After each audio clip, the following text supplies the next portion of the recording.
आज खास बातचीत में हमारे साथ प्रोफेसर एसपी सिंह बघेल हैं, जिनसे हम बात करने जा रहे हैं देश के तमाम राजनीतिक गतिविधियों पे। प्रोफेसर साहब, इस खास बातचीत में आपका स्वागत है। मोदी सरकार के तीसरी पारी में आप मंत्री बने हैं। आपकी व्यक्तिगत तौर पे मंत्री के रूप में क्या प्राथमिकताएं हैं? मोदी जी ने जो देश के किसानों को आश्वस्त किया है और वादा किया है और प्रयासरत हैं, किसानों की इनकम दुगनी होनी चाहिए। जी जी। उसमें एक बहुत बड़ी भूमिका कृषि विभाग की, जी हॉर्टिकल्चर विभाग की और एनिमल हस्बेंड्री, डेयरी और फिशरी विभाग की जी जी जी है ही है। जी जी। तो परंपरागत खेती से, यदि खेती से किसान की आय दुगनी होती तो ये देश करोड़पतियों का देश होता, क्योंकि भारत एक कृषि प्रधान जी देश जी है। जी लेकिन पहली बार किसी प्रधानमंत्री ने कहा तो, जी और प्रयासरत भी हैं जी कि हम आय दुगनी करेंगे। जी जी खेती घाटे की हुआ करती थी। जी यदि खाद, बिजली, पानी, डीएपी, यूरिया, कीटनाशक अपने खेतों में काम करने की अपनी मेहनत के भी लागत लगानी चाहिए, मनरेगा के बराबरी, तो खेती घाटे की थी। ऊपर से किसान के यहाँ किसी को माफ़ी नहीं है। यदि कोई 70 वर्ष के उनके घर में पिताजी या ग्रैंडफादर हैं तो उनको भी कहा जाता है ट्यूबवेल पे जाके सो, जी। तो खांसते रहोगे तो चोरी नहीं होगी, और जी दूसरे से काम लिया जाएगा तो 10-12 हज़ार रुपये लेगा।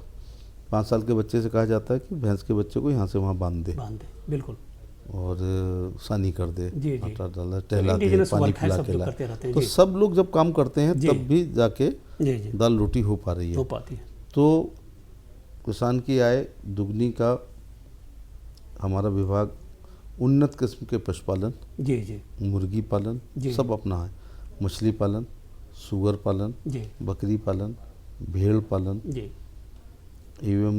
इवन गधा और गधी, जी जी क्योंकि खच्चर, जी। घोड़े, इनके पालने से, और अब कृषि विभाग का काम आ जाता है प्राकृतिक खेती, जी फूलों की खेती, फलों की खेती, ऑर्गेनिक खेती, औषधि खेती, और अब फिर कृषि विभाग का काम आ जाता है जो आपके माध्यम से हम देश के किसानों को कहना चाहेंगे, ड्रिप इरिगेशन का इस्तेमाल। जी जी जी 80% सब्सिडी है, पानी कम और लागत कम हो गई और यील्ड बढ़ गई। जी और स्प्रिंकलर इरिगेशन, पानी कम खर्चा, 60% पानी बचता है, 4% यील्ड बढ़ती है। आपके माध्यम से भी कहना चाहेंगे किसान परंपरागत जो ग्रैंडफादर ने कहा 1 बीघे में इतना गेहूं बोना है तो उतना ही बो रहे हैं, उस पर मत चलो, कृषि वैज्ञानिकों की बात माने। पूसा और अन्य संस्थाएं, आईसीआर की जो विभिन्न संस्थाएं हैं, वो रात दिन इस समय भी काम कर रहे होंगे लैब में, कृषि से सुझाव देती रहती तो है। लैब से लैंड तक हम लोग पहुंचा रहे हैं। जी जी। तो एक और चीज़ है कि नैनो यूरिया का प्रयोग करें, जी तो उसमें 50 रुपये बैग बचेगा, और नैनो डीएपी, और उसको ड्रोन से करें या स्प्रिंकलर से करें तो पत्तियों के माध्यम से फर्टिलाइज़र जड़ों तक जाएगा, और 2 पौधों के बीच में जो सॉलिड खाद पड़ जाती है जी। वो वेस्ट हो जाती है। प्रोफेसर साहब, आप लंबे समय से अनुसूचित जाति के मुद्दों से जुड़े रहे हैं। आज सामाजिक और राजनीतिक माहौल में दलित राजनीति किस दिशा में जा रही है? निश्चित तौर से मोदी जी के सबका साथ, सबका विकास, सबका विश्वास, सबका प्रयास में कोई वर्ग अछूता नहीं है जो लाभ ना ले रहा हो। आज भारतीय जनता पार्टी में जी सब सर्वाधिक पिछड़े एमएलए हैं, एमपी हैं, एमएलसी हैं, राज्यसभा में हैं, मंत्री हैं और मुख्यमंत्री भी हैं। बिल्कुल। इसी प्रकार से सर्वाधिक आज तक के इतिहास में दलित एमएलए हैं, एमपी हैं। वो सीटें तो रिजर्व में उतने आना है उनको, बिल्कुल बिल्कुल। लेकिन बीजेपी से आ रहे हैं। जी। सर्वाधिक दलित एमएलए, एमपी, एमएलसी, जी। राज्यसभा, लोकसभा, राज्यों में मंत्री और दिल्ली में मंत्री। तो ये मोदी जी ने राजनीतिक अंत्योदय किया है। अंत्योदय का मतलब केवल ये नहीं है कि अंतिम व्यक्ति को मकान बना दें, खाना दे दें, चिकित्सा कर दें, राजनीतिक अंत्योदय। लेकिन एक सत्ता वो चाबी है जिससे दुनिया का हर ताला खुलता है, लेकिन शिक्षा वो चाबी है जिससे जंग लगे हुए ताले खुलते हैं। तो ये जो विभेद है जी, उसमें बहुत से लोग इसको आरक्षण की दृष्टि से भी देखते हैं और बौद्धिकता को देख कर करते हैं। इसलिए बाबा साहब को मानते हैं तो बाबा साहब की माननी चाहिए। उन्होंने कहा था शिक्षा शेरनी का वो दूध है जो पीता है वो दहाड़ता है, नहीं तो मिनमिनाता है। तो इस वर्ग के लिए शिक्षा के क्षेत्र में बहुत सारी सुविधाएं दी जा रही हैं और स्कॉलरशिप का भी एक रिकॉर्ड बना दिया गया है SCBC के लिए। प्रोफेसर साहब, आप उत्तर प्रदेश से आते हैं, उत्तर प्रदेश सरकार में मंत्री भी थे, वहाँ से सांसद भी कई बार जीते हैं। उत्तर प्रदेश में लगातार जो बीजेपी जीत रही है, इसका श्रेय किस फैक्टर को दे रहे हैं? वर्षों बाद सरकार रिपीट हुई है। जी जी। मुझे ऐसा याद आ रहा है कि 77 के बाद की बातें मेरे को याद हैं। उससे पहले तो कांग्रेस थी, 77 में जनता पार्टी आई, लेकिन 80-84 में कांग्रेस आ गई, 89 में फिर जनता दल आया, 91 और में बीजेपी आई, 93 में सपा बसपा आ गया, फिर मिलीजुली बनी। बहुत साल बाद फिर सपा, फिर बसपा, फिर सपा, फिर बसपा, फिर सपा, फिर बसपा, ऐसा 4 बार हुआ। तुम सम पुरुष न मौसम नारी और यूपी लूटो बारी बारी। अचानक क्या हुआ कि 14 में राष्ट्रीय राजनीति में मोदी जी का उदय होता है। जी। तो जहां 73 MP यूपी से जीते और MLA 49 थे, क्योंकि 49 उनके नेतृत्व में नहीं लड़े गए थे, तो 49 आए थे। जब मोदी जी के नेतृत्व में लोकसभा का चुनाव हुआ तो उसी राज्य में 73 सांसद आ गए। केवल 7 लोग वो हारे थे जो 5 मुलायम सिंह जी के परिवार के सामने लड़े, और 2 लोग वो हारे जो सोनिया गांधी और राहुल गांधी जीते थे। तो स्वाभाविक बात है कि ये मोदी जी ने एकदम माना 50 MLA का मतलब होता है 10 MP, और 10 MP भी आए थे, 10 ही MP थे उसके पहले। तो निश्चित तौर से ये उनके बाद तो बहुत साल बाद वो आए और योगी जी CM बने। फिर रिपीट हुई, उसमें CM का भी योगदान है, PM ने तो एक बेस बना ही दिया था, उसको मेंटेन करना था। तो यूपी के कानून व्यवस्था ने दोबारा लाया है, और इसमें प्रधानमंत्री का बड़ा योगदान है इस बेस को बनाने में। इस पे एक सवाल ये आ रहा है प्रोफेसर साहब, उत्तर प्रदेश में योगी जी अपना आधार बनाए हैं और राष्ट्रीय स्तर पे मोदी जी ने अपना जनाधार तैयार किया है, तो इससे आप सहमत हैं कि दोनों के जनाधार इंटैक्ट हैं अभी? हाँ बिल्कुल। राष्ट्रीय आधार पर कश्मीर से लेकर कन्याकुमारी और कच्छ से लेकर कामरूप तक भारतीय जनता पार्टी का कमल को मोदी जी ने खिलाया है, इसमें कोई दो राय नहीं है। जिसमें उत्तर प्रदेश भी और दिल्ली का रास्ता यूपी से आता है। तो 49 MLA विरासत में मिले थे और 10 MP।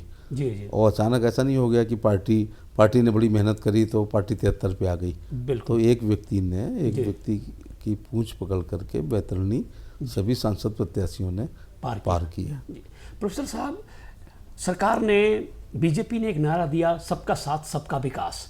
तो इस नारे में आपको लग रहा है कि दलित पिछड़े वर्गों को समाहित किया गया, उनको उनका उचित नेतृत्व दिया गया? इसमें आप दलित और पिछड़े और माइनॉरिटी को तो छोड़ो, इसमें टॉप जो 1000 लोग हैं, एलीट क्लास है या इंडस्ट्रियलिस्ट हैं, से लेकर के और अंतिम मनरेगा के मजदूर तक का ख्याल रखा गया है। क्योंकि मोदी जी की योजनाएं जो जन कल्याणकारी योजना है, उनका आधार आर्थिक है।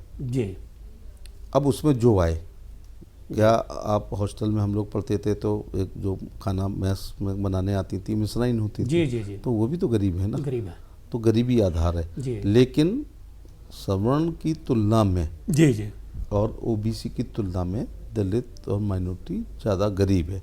सच्चर कमेटी की रिपोर्ट ये बता रही है कि मुसलमानों की हालत दलितों से भी बदतर रही है। तो अब जो योजना है 80 करोड़ जो 5 किलो गेहूं चावल ले रहे हैं, ये सबका साथ सबका विकास है, आर्थिक आधार है। लेकिन दलित की जो आप बात ने की, OBC की, इनके लाभार्थी और माइनॉरिटी, इनके लाभार्थियों की संख्या ज़्यादा है। अगर 100 का देखा जाए तो 80 के आसपास ये 3 ही वर्ग निकल के आते हैं।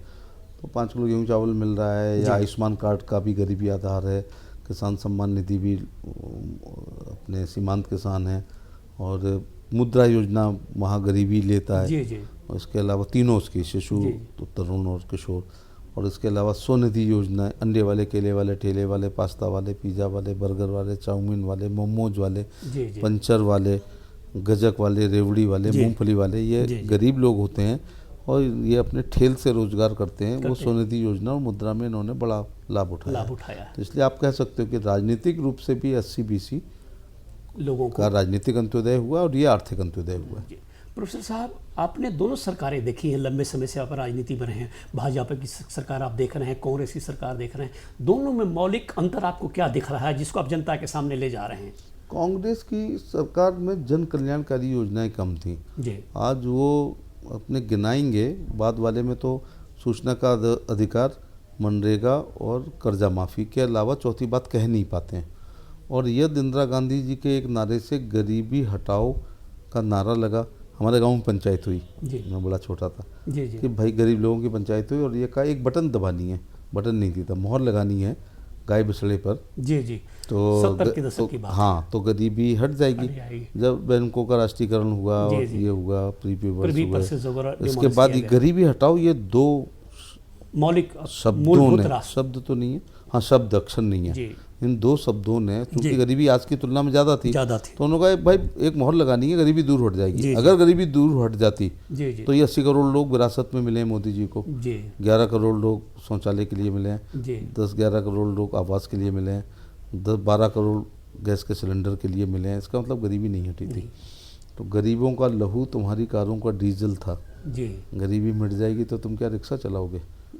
तो गरीबी को बनाए रखेंगे तो वोट बैंक हुआ करता था। लेकिन आज ये है कि मूल प्रश्न क्या था? आज ये है कि ये नारा चरितार्थ जमीन पर हुआ है। जी जी प्रोफेसर साहब, संविधान संशोधन और सामाजिक न्याय के बीच में तारतम्य कैसा है? सरकार आपको किस तरीके से नज़र आ रही है? संविधान संशोधन की बातें आपकी पार्टी और सरकार दोनों कर रही है कि समाजवाद और धर्मनिरपेक्षता को संविधान में जगह अब नहीं मिलनी चाहिए, ये मूल रूप से संविधान के हिस्सा ही नहीं है, इंदिरा गांधी ने इसको ऐड किया है। तो इस पूरे नज़रिए को आप किस तरीके से देख रहे हैं? देश काल परिस्थितियों के अनुसार संविधान में संशोधन हुए हैं, जी जी जी, जनहित में और राष्ट्रहित में, राष्ट्रहित सर्वोपरि में। लेकिन इंदिरा गांधी जी के कार्यकाल में आपातकाल के ही 27 महीने में सर्वाधिक संविधान संशोधन हुए, जिसमें प्रस्तावना तक के साथ छेड़छाड़ हुई है। और इस 11 साल में, अगर 11 साल का टेन्योर लो, कहाँ से 50 में संविधान लागू हुआ था, 50 से 61, 61 से 72, 72 से 83, 83 से 94, 94 से 2005, 5 से 16, तो इनमें संविधान संशोधनों की संख्या ज़्यादा है। और आप समझ रहे हैं इनकी कौन सरकार चला रहा था। इस 11 साल में सबसे कम संविधान संशोधन हुए, और जो हुए वो बड़े ऐतिहासिक हुए, जिसमें धारा 370 खत्म करना या 35 खत्म करना या 3 तलाक का मामला है, या गृह मंत्रालय के वो है। प्रोफेसर साहब, चुनावी मौसम चल रहा है, तरह तरह की बातें विपक्ष ईवीएम पे, प्रशासन पे, न्यायपालिका पे लगातार सवाल उठाए जा रहे हैं, इसका जवाब आपके पास क्या है? हमारा विपक्ष जो यूपीए है, एनडीए है, वो अकेला ऐसा विपक्ष विश्व में है जिसके नेता लोग विदेश में जाकर भारत की संवैधानिक संस्थाओं के खिलाफ बोलते हैं। जी। तो वो इमेज जाती होगी कि हमारे यहाँ तो न्याय नहीं मिल रहा है, हमारे यहाँ मुस्लिम को परेशानी हो रही है, जबकि ऐसा कुछ नहीं है। तो देश की एकता, अखंडता, भाईचारा मजबूत होना चाहिए, उसको पूरे देश को योगदान करना चाहिए। और ईवीएम तो बेचारी, मुझे उस पे इतना रहम आता है, लेकिन जब तक अशिक्षित लोग रहते हैं तो लोग बहका लेते हैं। अब आपके माध्यम से हम कहना चाहेंगे कि सभी राष्ट्रीय पार्टियों ने ईवीएम से सरकार बनाई, गप नहीं बनाई, थू। अब क्षेत्रीय दलों पे आ जाओ, साइजेबल क्षेत्रीय जो मान्यता प्राप्त हैं, कहाँ से शुरू करें? दिल्ली से। आम आदमी पार्टी ने कई बार सरकार बनाई, इसमें पंजाब में ईवीएम से चल रही है, और ईवीएम से ही दिल्ली की चली गई। पंजाब में कांग्रेस ने बनाई थी ईवीएम से। 4 और 9 वाली सरकार ईवीएम से मनमोहन सिंह जी की बनी थी, क्योंकि मैं शायद 2 बार एमपी रहा हूँ उससे, बैलेट से, उसके बाद ईवीएम से चुनाव लड़ना शुरू किया। सुदूर दक्षिण में डीएमके ने और एआईडीएमके ने दोनों ने ईवीएम से बनाई है। उधर पूरब में जाओ तो बिहार में आरजेडी ने बनाई, बंगाल में तृणमूल कांग्रेस ने बनाई, फिर इधर अपन जाएं तो नॉर्थ ईस्ट में बन जाती है, इधर कश्मीर में अभी बनाई है फारूक अब्दुल्ला साहब की पार्टी ने। तो जब बन जाती है तो बहुत अच्छा, और नहीं बन जाती है तो नाचना है आंगन टेढ़ा। प्रोफेसर साहब, बीजेपी के धार्मिक नीति को लेके विपक्ष सवाल उठाता रहा है, चाहे अयोध्या का मुद्दा हो या बाकी धर्म के मामले हों, इस पे क्या कहना चाहेंगे? देखिए, मूल रूप से ये सनातन धर्म अवलंबी देश है, और बहुसंख्यक सनातनी लोग हैं। जी जी। और हिंदू सनातन धर्म ही सबसे बड़ा धर्म भारत में है। और ये सतयुग, द्वापर, त्रेता और कलयुग का धर्म है। जी और जो इस्लाम आया है वो 7वीं शताब्दी में आया है। जी। जी 1191 तक तो ठीक था। तराई के प्रथम युद्ध में पृथ्वीराज चौहान जीत गए, उसको गलत माफ़ कर दिया जी। जी मोहम्मद गोरी को। 1192 में वो छल से पराजित हो गए। तो फिर गोरी, तो 1192 से यहाँ का बदला है।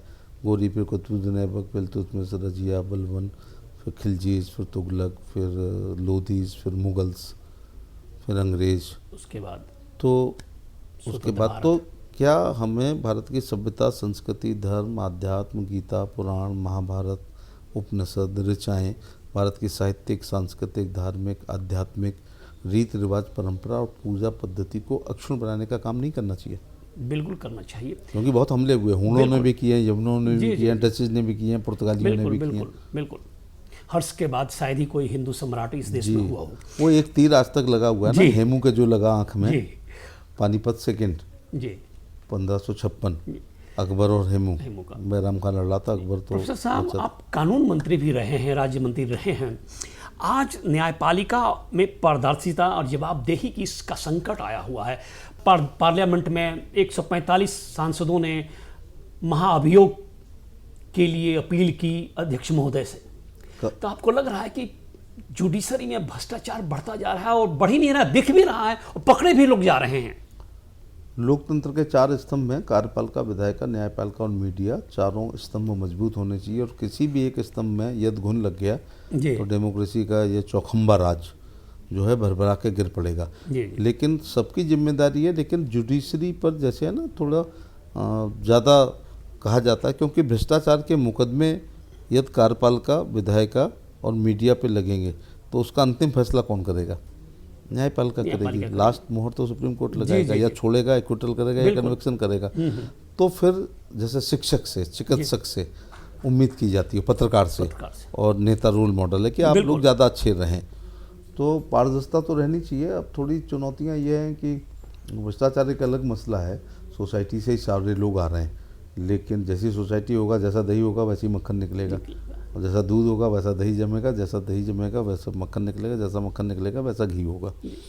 लेकिन पेंडिंग केसेस एक चुनौती है। उसके लिए मोदी सरकार बहुत कर रही है कि वर्चुअल कोर्ट हो गई हैं, वीडियो कॉन्फ्रेंस हो रहे हैं। आप अपने खेत से खड़े होकर गवाही दे सकते हैं। डॉक्टर लिखता था मेडिकल रिपोर्ट, फिर वो 200 किलोमीटर दूर उसका ट्रांसफ़र हो गया। केवल ये बताने आता था कि एमआई मैंने की है। एफआईआर का लेखक हेड कांस्टेबल के लिए कहने आता था कि मेरे हस्तलिखित है। अब वहीं से बैठे बैठे थाने से कह देगा कि हुजूर ये हमने। जी जी।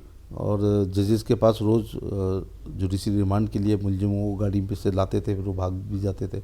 आज जेल से ही पेश हो सकते हैं।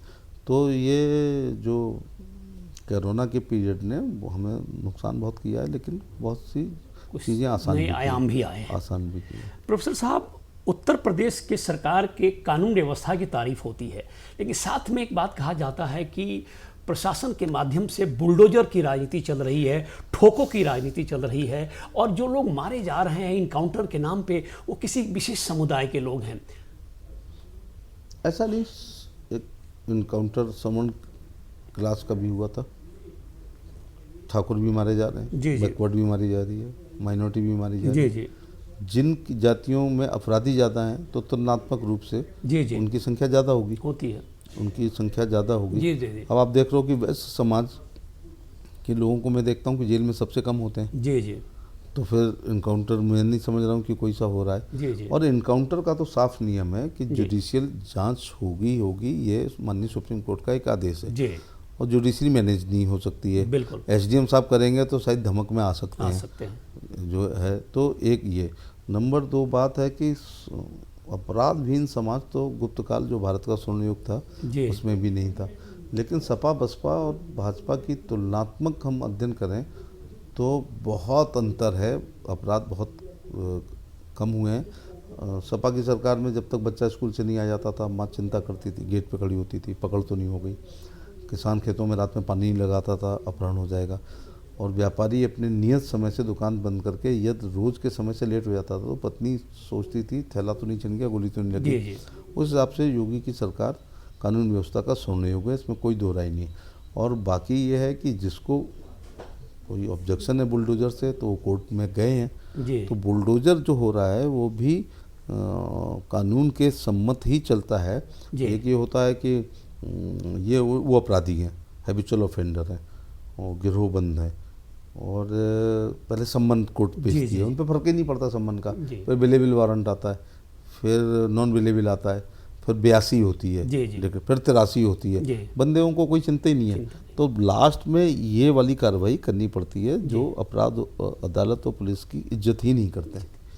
प्रोफेसर साहब, आगरा में कॉलेज में आप प्रोफेसर भी थे, शिक्षा से आपका लंबा संबंध रहा है। नई शिक्षा नीति, राष्ट्रीय शिक्षा नीति और ग्रामीण और कमजोर वर्गों को क्या शिक्षा पहुंच रही है, और इस पर आपके क्या विचार हैं? नई एजुकेशन पॉलिसी आमूलचूल परिवर्तन है, बहुत विलम्ब से आई। जी जी। क्योंकि हम और आप जब पढ़ते थे बीए कर लो, एमए कर लो, नौकरी लगी, लॉ कर लो, पीएचडी कर लो, बीएड कर लो।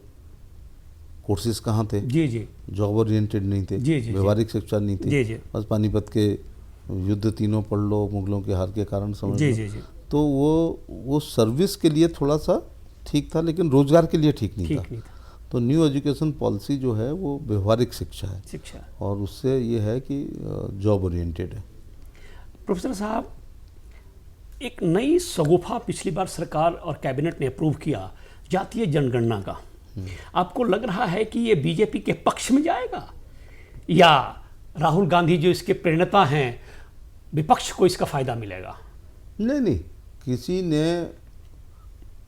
किसी ने कहा कि सूरज पूरब से उगता है, जी और कोई उस पर मौन रहा, टिप्पणी जी। करना जरूरी नहीं समझा, और फिर उसने कहा कि सूरज पूरब से उगता है, तो पहले वाले को श्रेय नहीं मिलेगा। जी जी। ठीक है ना। तो आइडियाज सब एक साथ 10 साल में लागू नहीं हो जी, सकती जी। चीज़ें, लेकिन हर कैबिनेट मोदी जी की जब बाहर आते हैं प्रवक्ता, तो कुछ ना कुछ जनहित के काम लेकर जी, के जी। आते हैं। श्रेय उनको क्यों मिलेगा? जी। किया किसने? जो करेगा, कैबिनेट डिसीजन करेगा, श्रेय जी। तो उसे मिलेगा। ऐसे तो अभी लोग कहेंगे कि इस वाले बुध पे नहीं गए, आप मंगल जी। पे गए और उस पे गए, तो जब चले जाएंगे तो आज जो कह रहा है कि आप नहीं गए तो उसको श्रेय थोड़ी मिलेगा। बिल्कुल। बजट के अनुसार चलना पड़ता है, लेकिन जाति जनगणना का पूरा लाभ भी मिलेगा, और लाभ के लिए नहीं होना चाहिए योजनाएं। जी वो जो डिजर्व करे जिस चीज़ के लिए, उसके लिए होना चाहिए। अब परोक्ष रूप से लाभ मिले तो मिलता रहे, जी। लेकिन लाभ के लिए कोई काम होना नहीं चाहिए। एक पार्टी ने नारा दिया था, ये मेरा बड़ा प्रिय विषय है, वोट हमारा राज तुम्हारा, नहीं चलेगा नहीं चलेगा। जी लोगों ने अपना वोट देखा कि बड़ी संख्या में राज और कोई कर रहा है, जी। जी तो उन्होंने राज को पलटा। तुरंत एक दूसरा नारा आया, जिसकी जितनी संख्या भारी उसकी इतनी भागीदारी। भागीदारी हिस्सेदारी। तो जी फिर जी। लोगों ने अपनी रैलियों के सम्मेलन करके संख्या भारी दिखा दी और जी। भागीदारी ली। फिर लगा ये तो बहुत ज़्यादा दिए जा रहे हैं, जी। तो एक उसी पार्टी ने तीसरा नारा दिया, जिसकी जितनी तैयारी तैयारी। उसकी उतनी हिस्सेदारी। जी जाति जनगणना का एक बड़ा फायदा ये होगा जी। कि चूंकि वो घोषित नहीं थी, जी वैसे तो कांग्रेस को दोष देना चाहिए। जो ये कहते हैं कि हम श्रेय लेंगे राहुल गांधी, तो मैं उनसे कहना चाहूँगा, जी। और बहुत आज पहली बार कोई कह रहा है कि ज़्यादातर जनगणनाएं आपके राज्य में हुई हैं। जी। ठीक है ना। लास्ट 1931 में संभवतः जाति जनगणना हुई, हुई थी। और इधर 47 में देश आज़ाद हो गया, 50-50 में सरकार बन गई। आपने जाति जनगणकों को भेजा, मकान पक्का है, जी। मकान कच्चा है, शिक्षित हो, अशिक्षित हो, हो, बिजली है नहीं है, कार है नहीं है, टीवी है नहीं है, तमाम तरह के ब्यौरे। फ्रिज है, थोड़ा डिटेल में बोलना पड़ेगा, जी। फ्रिज है नहीं है, कच्चा मकान है, पक्का मकान है। आपने इतनी सारी जब बातें पूछनी, तो एक कॉलम, मैं तो इसमें 2 कॉलम चाहता था। जी एक कॉलम में जाति आ जाए और दूसरे में उपजाति आ जाए। जी। हाँ। जैसे वर्ण ब्राह्मण और हूँ तो कास्ट। ब्राह्मण हूँ तो शुक्ला आ शुक्ला, जाए, जी, दुबे आ जाए, तिवारी आ तिवारी आ जाए, जाए, बिल्कुल, है ना। जी, तो इसमें ये आ जाए, छत्री हैं तो कौन से वाले छत्री जी। हैं। जब हम इसी पे उतर रहे हैं तो जरा ढंग से उतर लो। तो फिर क्या हो जाएगा, उसका एक बड़ा फायदा होता कि विभिन्न राजनीतिक दलों में जब राजनीतिक जातें टिकट मांगने जाती हैं, जी जी जी। क्योंकि उनकी संख्या दिखती नहीं है, दिखती नहीं है। तो अक्सर कहा गया, अरे यार हमारी माँ एक कहावत कहती थी, 1.5 भुंटिया टीले पे खलिहान, कि 1.5 भुट्टे हैं और टीले पे ऊंचाई पे खलिहान बना रहे हो कि भीग ना जाए। तो ऐसे लोग कहते थे अरे यार कहाँ हो, 2-4 घर तुम्हारे होंगे। ये मैंने भी सुने हैं, जी जी जी। ये राजनीति के शुरुआत के दिनों में ये जुमले मैंने सुने हैं, सभी दलों से सुने। अरे यार कहाँ है, नहीं नहीं नहीं इतना आपका नहीं है। नहीं तो मुझे कई चुनाव गिनती कराने के लिए लड़ने पड़े कि चलो गिनती करके ये बताएंगे, चुनाव लड़के भले हार जाएं कि और इसमें संख्या कितनी है। नंबर 2 बात, तो अरे चाहे जिला पंचायत मांगो, नगर पालिका मांगो, तो जात के आधार पर कई बार टिकट कट जाती थी कि आपकी संख्या नहीं है। तो अब कोई दे या ना दे आपको, लेकिन सूचना के अधिकार में पूछा जाएगा देश में हमारी कितनी है, राज्य में कितनी है, इस विधानसभा में कितनी है, ऑथेंटिक मिलेगा, और राज्य में कितनी है, लोकसभा में कितनी है, विधानसभा में कितनी है, और इस मोहल्ले में कितनी है जी, सॉरी इस ग्राम सभा में कितनी है। अब 2 या ना 2, नगर पंचायत में कितनी है, नगर पालिका परिषद में कितनी है, नगर निगम, अब 2 या ना 2, मुझे लगता है यहाँ भी कहा जाएगा। जी, फिर जिनको नहीं देना होगा वो कह देंगे कि सर्वे आपके खिलाफ है, इंटेलिजेंस आपके खिलाफ है, छवि आपकी ठीक नहीं है। ठीक नहीं, लेकिन एक अच्छा हो गया कि उसके अनुसार कुछ योजनाएं भी बनेंगी कि जो समाज के में कम संख्या में अंतिम पायदान पर हैं तो उनके वेलफेयर के लिए बनेंगी। दूसरा ये बात होगी कि जिन दलों का, जिन जातियों का प्रतिनिधित्व राजनीतिक नहीं हो पाया है, उनकी संख्या बहुत थी, तो वो एक कंफर्म हो जाएगा। लेकिन मैं आज भी कहता हूँ कि जाति के अनुसार टिकट ही सबसे अच्छी नहीं होती है। मेरे को तो बहुत अच्छा लगता है कि जिसकी संख्या कम हो तो वो जीतने के लिए हाथ पांव बहुत मारता है, तो वो फिर क्षेत्र में जाता है। और जिनकी 4 लाख 5 लाख होती है लोकसभा में, तो वो कहते हैं अरे भाई मेरा तो है ही, तो वो डरता रहता है कम वाला, और इसी फार्मूले पे वर्किंग अच्छी हो जाती है। प्रोफेसर साहब, एक आखिरी सवाल, पार्लियामेंट का सेशन चल रहा है, उपराष्ट्रपति जी ने स्वास्थ्य के आधार पर इस्तीफा दिया, आपको लग रहा है कि कोई राजनीतिक खेल चल रहा है या सही मायने में स्वास्थ्य की वजह से उन्होंने अपना त्याग पत्र दिया है? नहीं, मुझे नहीं लग रहा है इसमें कोई राजनीतिक है, राजनीतिक है, और ना कोई उसका कोई कारण है।